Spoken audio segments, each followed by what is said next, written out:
কোনো ব্যক্তিত্বই নাই।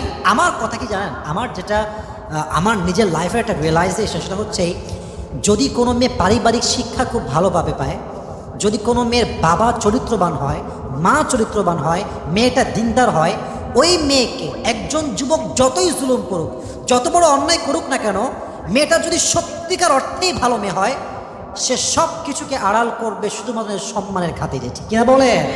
আর যার চরিত্রের কোনো খবর নাই, চরিত্রহীন বেলাজা মহিলা, ও দেখবেন গোপন গোপন বিষয়ে অ্যাটাক করবে, এইটা করব, সেইটা করব। বেলাজা কোথাকার, বেহায়া কোথাকার, এদের কোনো লজ্জা শরম নাই, চরিত্রেরও ঠিক নাই। ঠিক কিনা বলেন? আল্লাহ প্রত্যেকটা মেয়েকে হেদায়াত দান করে, সকলেই পড়া আমিন। 7 নাম্বার, যেই মেয়েগুলো বেলাজা হয় তারা বেশিরভাগ নেশায় আসক্ত হয়। ঢাকায় অনেক মেয়ে নেশা করে, কেউ সিগারেট খায়, কেউ গাঁজা খায়, মদ খায়, ইয়াবা খায়।